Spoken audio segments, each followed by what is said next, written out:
Você, ao entrar, recebeu um esboço, e você pode acompanhar pelo esboço, acompanhar pelo slide, ou acompanhar só me ouvindo, ok? É só para te ajudar e você levar para casa. Comumente, a gente não entende também como é que o Natal tornou-se Natal. Quando eu digo como é que o Natal tornou-se Natal, eu não estou falando do dia 25 de dezembro, e nem nesse movimento de dezembro. Tudo indica, e bem provável historicamente, que o Senhor Jesus não nasceu no dia 25 de dezembro. Mas a questão não é data, a questão é o nascimento de Jesus, e refletindo o conceito do Natal na pessoa de Jesus. É isso que nós estamos pensando. Como é que o nascimento do Senhor Jesus tornou-se tão importante, e o que isso tudo significa, está nessa colocação, como o Natal tornou-se Natal. A primeira pergunta que eu quero fazer, das várias que eu vou fazer hoje à noite, e responder biblicamente, e queria pedir um favor a você, que você não saísse quando eu estivesse pregando para tomar água. Você não vai morrer desidratado, acredite. Por que eu vou pedir isso para você não se levantar? Porque eu vou fazer uma argumentação. Essa argumentação que eu vou fazer, ela vem de uma linha bíblica, que eu vou fazer uma série de citações do Antigo Testamento, e se você levantar, você vai levantar e vai levar a mente das pessoas embora. Então, eu estou aqui hoje, basicamente, com a finalidade de explicar por que Jesus veio, o que está envolvido em tudo isso. Então, o que é o Natal? O Natal, segundo a voz dos anjos para os pastores, é que hoje, na cidade de Davi, lá em Belém, lhes nasceu o Salvador, que é Cristo Senhor. O Natal é que Deus veio até nós. Deus veio até nós. Por que sabemos disso? Por causa da palavra Senhor.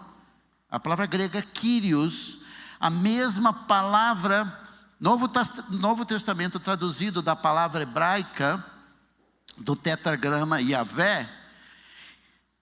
Deus se torna um ser humano. E duas qualidades desse Deus que se torna um ser humano: Salvador. Salvador de quê? Dos pecados. E Cristo. Por que Cristo? Porque Jesus é o Mashiach, é o Messias de Israel.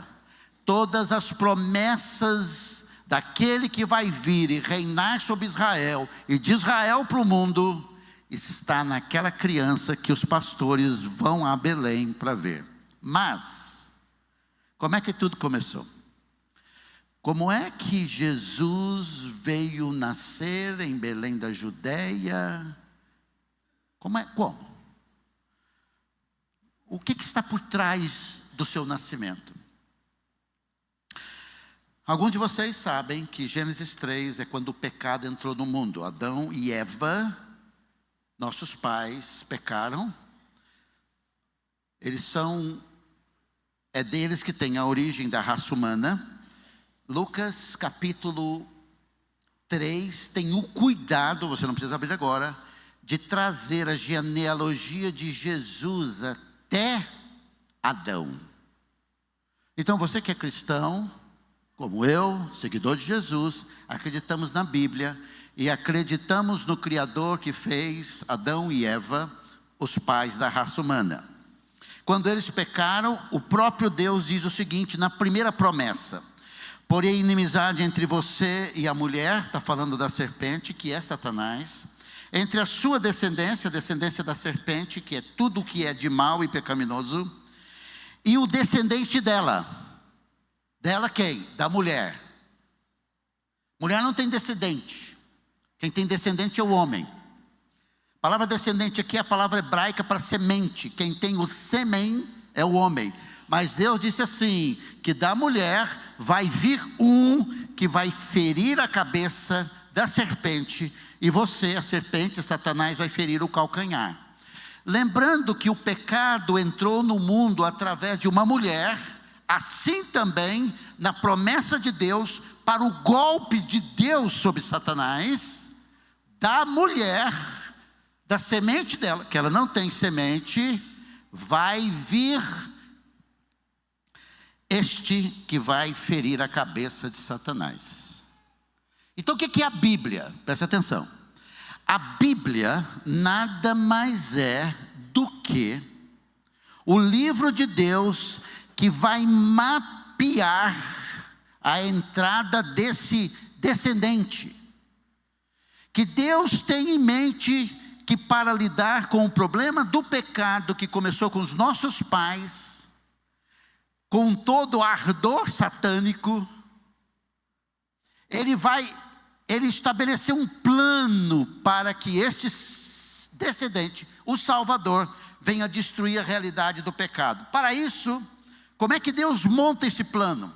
Deus monta esse plano estabelecendo uma nação, através de um homem que Ele quis, chamado Abraão. Em Gênesis 12, 1 a 3 diz: o Senhor disse a Abraão: saia da sua terra, da sua parentela, da casa do seu pai, e vai para a terra que lhe mostrarei. Farei de você uma grande nação, e o abençoarei, e o engrandecerei seu nome.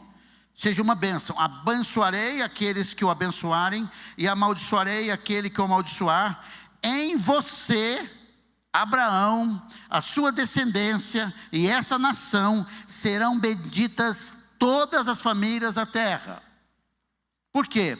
Porque no capítulo 10 de Gênesis, nós temos a tábua das nações, e de todas essas nações, Deus escolhe um homem lá de Ur, Abraão, e dele estabeleceu montar uma nação para trazer o descendente, e através desse que viria de Abraão, todas as nações do mundo seriam abençoadas. Que nação é essa?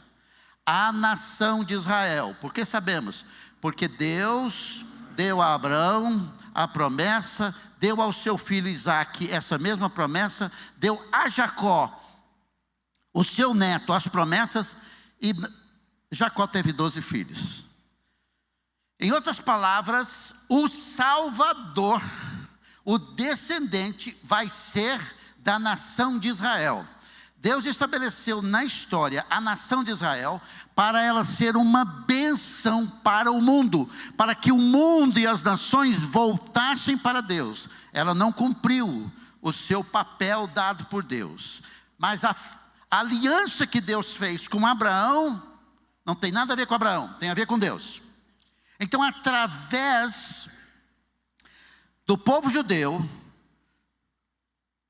nós conhecemos as coisas de Deus. Romanos 3, 2, Paulo diz: porque aos judeus foram confiados os oráculos de Deus. Então o que é que nós temos? Nós temos a Bíblia. Em primeiro lugar, a Bíblia, a parte da Bíblia do Antigo Testamento. Tudo que nós conhecemos de Deus é nos dado pelo povo judeu.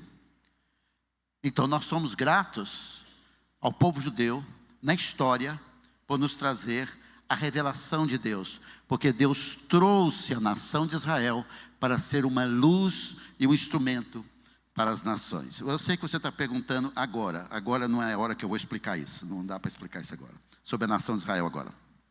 Em Gênesis 49, 10, quando Jacó, neto de Abraão, que recebeu a mesma bênção de seu pai Isaque, ele faz uma colocação antes de morrer.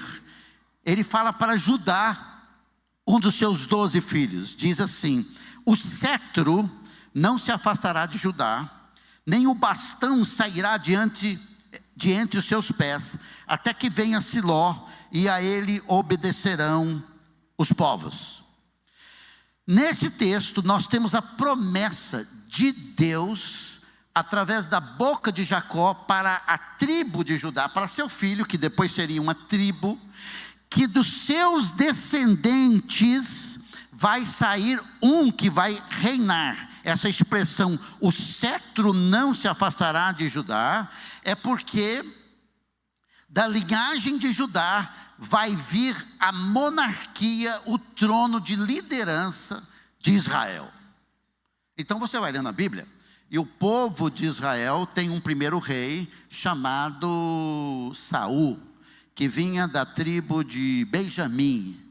E Deus então deu o rei conforme eles queriam.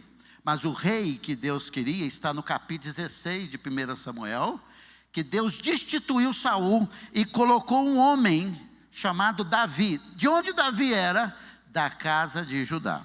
Quando Davi se tornou rei, Deus fez uma promessa a ele no dia em que Davi tinha disposição de construir um templo. Deus disse para Davi assim: quando os seus dias se completarem, você descansar com seus pais, 2 Samuel 7, 12 e 16, então farei surgir depois de você o seu descendente,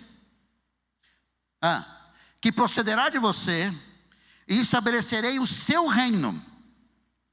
Quanto a você, a sua casa e o seu reino serão firmados para sempre diante de mim. O seu trono será estabelecido para sempre. Então, Judá viria o trono de todo Israel. Da tribo de Judá viria alguém. Quem é essa pessoa? Davi. Foi Davi que Deus escolheu. E da descendência de Davi, Deus vai trazer um descendente que vai estabelecer um reino universal, fundado em Israel. Muitos anos depois, o profeta Isaías diz assim na sua profecia, em Isaías 11, 1 a 4, versículo 10. Do trono de Jessé, do tronco de Jessé. Quem é Jessé? Jessé é o pai de Davi. Do tronco. Falando de uma árvore. Vai sair um rebento. E das suas raízes brotará um renovo. Repousará sobre ele, sobre esse rebento, o Espírito do Senhor. O Espírito de sabedoria, de entendimento, o espírito de conselho e de fortaleza, o espírito de conhecimento e de temor do Senhor. Ele terá o seu prazer no temor do Senhor. Não julgará segundo a aparência, nem decidirá pelo que ouviu dizer, mas julgará com justiça os pobres e decidirá com equidade a favor dos mansos da terra. Castigará com a vara de sua boca e com o sopro dos seus lábios matará o perverso. Naquele dia, a raiz de Jessé estará posta por estandarte dos povos. As nações recorrerão a ela e a glória será a sua morada. Muitos anos depois, o profeta Isaías diz que da família de Jessé, obviamente, do tronco de Jessé, que é Davi, vai sair um que vai reinar. Não só reinar. Tudo que uma pessoa espera em termos de justiça, sabedoria, capacidade, está nesse filho de Davi. Sim. O profeta Miqueias, contemporâneo de Isaías, na sua profecia, diz o seguinte: e você, Belém Efrata, que é pequena demais para figurar como um grupo de milhares de Judá, de você me sairá aquele que há de reinar em Israel, e cujas origens são desde os tempos antigos, desde os dias da eternidade. Uma pessoa vai vir da tribo de Judá, vai nascer na cidade de Belém, pequenininha, e ele terá o reino sobre tudo. Quem é ele?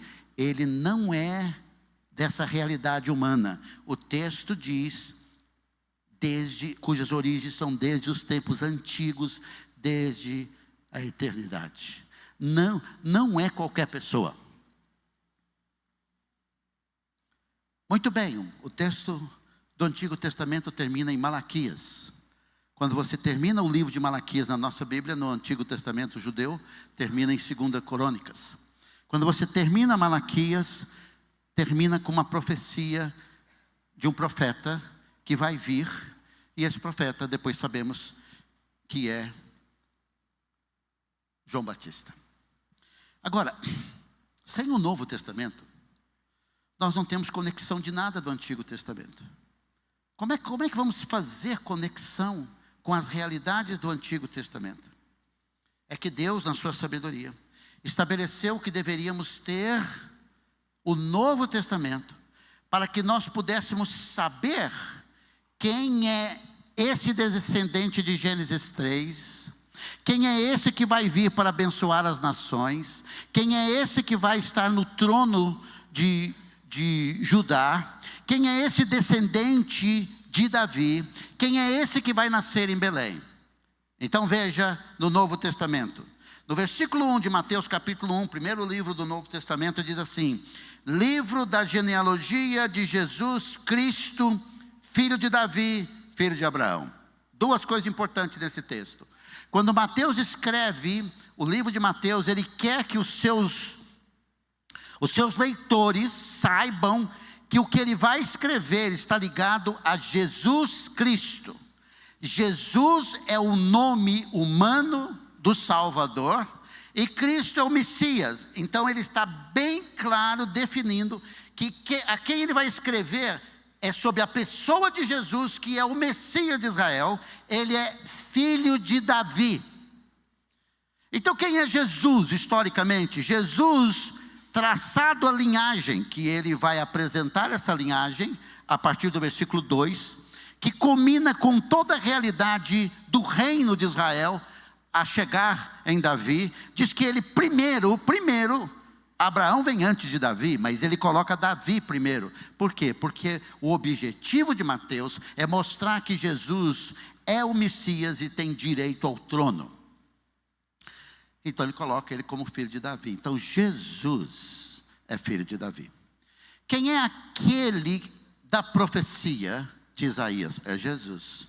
Ele é filho de Abraão, então ele é dono daquela aliança de Gênesis capítulo 2. Ele é judeu puro, e ele é filho de Abraão. Em outras palavras, o Jesus da Bíblia, que é o Natal, ele tem uma ligação com as promessas e aliança dada do Antigo Testamento. A promessa de Deus a Abraão como judeu puro e a promessa de Davi para sentar no trono. Isso é verdade? É. Porque em Lucas capítulo 1, versículo 30 a 33, quando o anjo Gabriel apareceu para Maria, escute.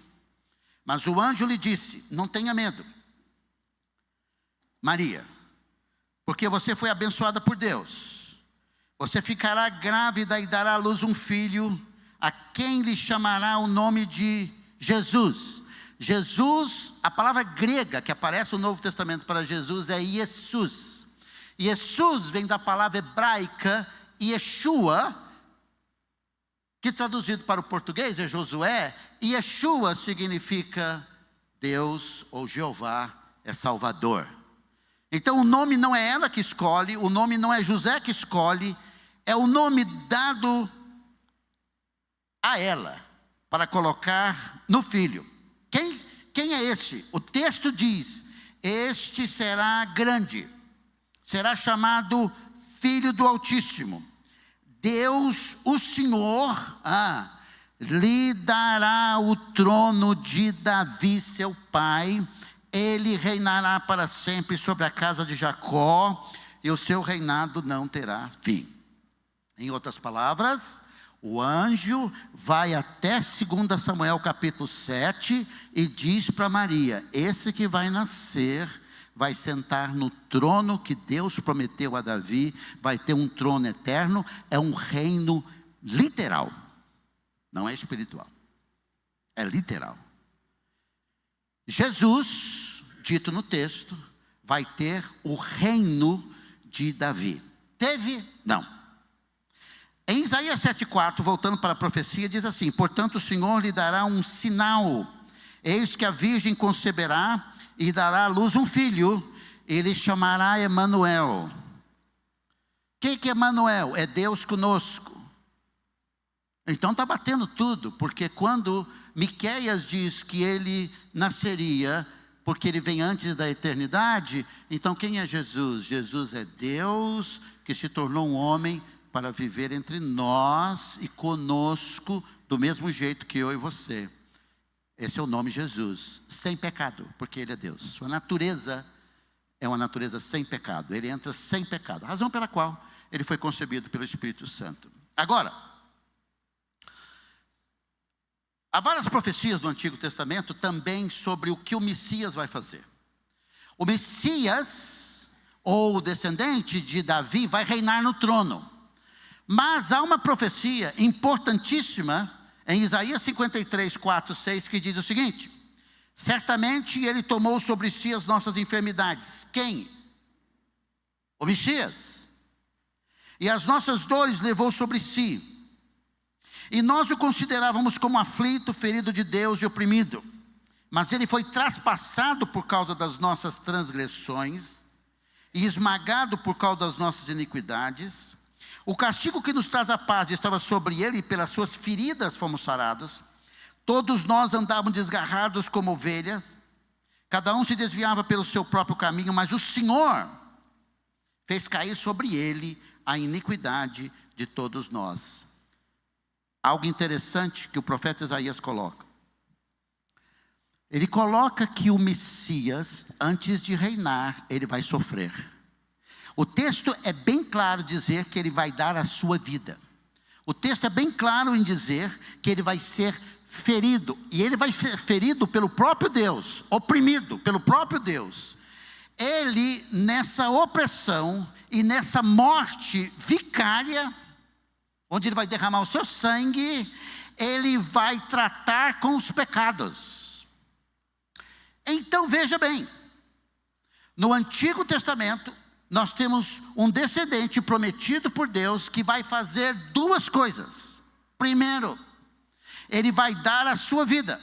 Segundo, ele vai reinar. Quando entra em Mateus capítulo 1, versículo 20 a 21, diz assim: enquanto ele refletia sobre isso, José, eis que lhe apareceu em sonho um anjo do Senhor, dizendo: José, filho de Davi, não tenha medo de receber Maria como esposa, porque o que nela foi gerado é do Espírito Santo. Ela dará à luz um filho, e você porá o nome dele de Jesus, porque ele salvará o seu povo dos pecados deles. Então, um minutinho. Antes de reinar sobre o trono de Israel, esse Jesus, que o anjo disse para Maria, que vai vir reinar sobre o trono, ele vai dar a sua vida para salvar o povo dos pecados. Porque o problema de Israel e de todos nós é o pecado. Falei isso domingo passado. Deus quer trazer a nação de Israel de volta, porque eles desviaram do Senhor. E no tempo e na história, Ele quer trazer todas as nações, as pessoas de volta para Ele. Mas para isso, tem um sacrifício. Sacrifício este prometido no livro de Isaías, bem claro e bem visto, não citei aqui, no Salmo 22. E em todos os sacrifícios com derramamento de sangue no Antigo Testamento, todos aqueles animais mortos. Mateus capítulo 1, versículo 23, diz assim: eis que a virgem conceberá e dará à luz um filho, e lhe será chamado pelo nome Emanuel. Emanuel significa Deus conosco. Então aquela profecia de que da semente da mulher vai vir um que vai esmagar a cabeça da serpente, essa profecia, essa semente da mulher é Jesus Cristo. Jesus não vem pela participação humana de um homem. Por quê? Porque o pecado, ele vem ao mundo através do homem, da semente do homem. Deus então estabelece que viria por uma mulher. E por que Jesus nasce pelo Espírito Santo? Por duas realidades. Primeiro, porque Ele é Deus. Deus próprio concebe Jesus Cristo, porque Deus não tem pecado. Como Ele vai vir para lidar com o pecado, tem que ser alguém que não tem pecado. Só Deus que não tem pecado. Então o Natal vai tomando cor na consciência de que Deus, por sua graça, trouxe o Salvador dos pecados, porque o problema humano é o pecado. Jesus, no seu ministério, disse em Marcos 10, 45, pois o próprio Filho do Homem, Ele, não veio para ser servido, mas para servir e dar a sua vida em resgate por muitos. Aonde que Jesus Cristo deu sua vida? Lá na cruz. Por isso que a cruz é importante, não por um símbolo para ser adorado, nunca foi. Um símbolo para que nós pudéssemos lembrar que foi na cruz que o Salvador deu a sua vida. Não existe Natal sem cruz. Não existe Natal sem um Salvador que se dá, que morre e cumpre as profecias do Antigo Testamento. Tudo seria cumprido. Por exemplo, antes de morrer, ainda no Getsemane, o Pedro, violento, tentando defender Jesus, parte para cima dos soldados. Jesus diz: põe essa espada na bainha. Eu estou aqui para cumprir as Escrituras. Cumprir as Escrituras compreendia de que ele seria preso. Ele se deixaria ser preso, ele se deixaria ser massacrado por causa dos nossos pecados. O autor de Hebreus disse o seguinte: antigamente Deus falou muitas vezes, de muitas maneiras, aos pais pelos profetas. Está olhando para o Antigo Testamento e disse assim: como é que Deus falou aos nossos pais, os judeus? Pelos profetas, pelas verdades do Antigo Testamento. Mas nesses últimos dias, nos falou pelo Filho, Jesus Cristo, a quem constituiu o herdeiro de todas as coisas, pelo qual também fez o universo. O Senhor Jesus é o herdeiro de todas as coisas. Ele não reinou, mas ele vai reinar. Toda a autoridade está sobre ele. Quando ele morreu na cruz, pagou o preço pelo pecado, ele ressuscitou. Quando ele ressuscitou, está à direita de Deus. E o próximo passo da história é a volta dele para restaurar Israel. E de Israel, lá de Jerusalém, vai reinar sobre todo mundo, cumprindo a profecia do Antigo Testamento e as palavras de Gabriel. Ele diz: quem é o Filho? Ele é o herdeiro de todas as coisas. Ele fez o universo. Quando a Bíblia diz haja, quem está fazendo tudo é o Filho. O Filho, que é o resplendor da glória de Deus. Filipe diz: mostra-nos o Pai, e isso nos basta. Jesus disse: se você não me vê, quem me vê a mim vê o Pai. Ele é a expressão visível de Deus, porque Deus é Espírito, João 4:24. E diz o texto, a expressão exata do ser, sustentando todas as coisas pela palavra do seu poder. Você está vivo, você está respirando, tudo está em dia nesse universo, porque Jesus sustenta tudo. Aí diz assim: depois de ter feito a purificação dos pecados. Aonde que Jesus fez a purificação dos pecados? Na cruz. Ele é o Deus que fez o universo, que tem o domínio sobre todas as coisas, tinha antes de vir, veio, entregou sua vida na cruz, ressuscitou, está, o texto diz, à direita da majestade nas alturas. Ele está em lugar e posição de autoridade. Pedro diz o seguinte: carregando ele mesmo, Jesus, em seu corpo sobre o madeiro os nossos pecados, para que nós, mortos para os pecados, vivamos para a justiça. Pelas feridas dele, vocês foram sarados. Por que Jesus Cristo veio a esse mundo? Ele veio a esse mundo na sua primeira vinda, para dar a sua vida pelos pecadores. Essa é a razão última pela qual Jesus Cristo veio ao mundo. Ele não veio para dar exemplo, ele não veio para criar o cristianismo, ele não veio para escrever um livro, ele não veio para fazer rios sobre ele, nada disso. Ele veio para dar a sua vida. Ele é o Cordeiro de Deus, de Isaías 53. Agora, vamos terminar. Como o Natal se torna real em sua vida. Então, em primeiro lugar, é importante que você saiba que o Natal se torna Natal porque todas as profecias do Antigo Testamento foram cumpridas em Jesus. Como é que ele torna real na sua vida? Jesus disse, depois de ressuscitado, disse-lhes: assim está escrito que o Cristo tinha que sofrer. Jesus dizendo para os seus discípulos, ele tinha que sofrer. Ele sofreu na cruz, ele pagou o preço pelo pecado. E Jesus dizendo, ressuscitar dentre os mortos ao terceiro dia, e que em seu nome se pregasse arrependimento para a remissão de pecado a todas as nações, começando em Jerusalém, e vocês são testemunha dessas coisas.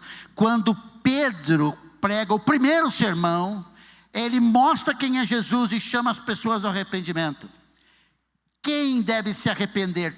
Todas as pessoas. Jesus disse que é para pregar o arrependimento para a remissão de pecados.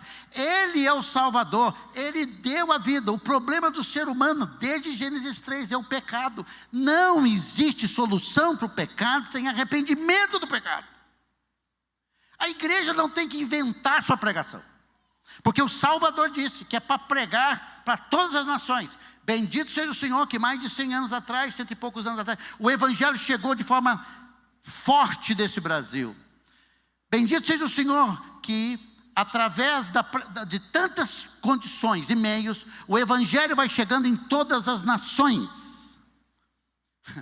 Eu quero dizer que Google te ajuda, e agora a inteligência artificial ajuda a podermos pregar o Evangelho, chamando as pessoas ao arrependimento, porque Jesus disse para fazer isso. Quando Pedro pregou o primeiro sermão, diz, quando ouviram isso, ficaram comovidos e perguntaram a Pedro e os demais apóstolos: que faremos, irmãos?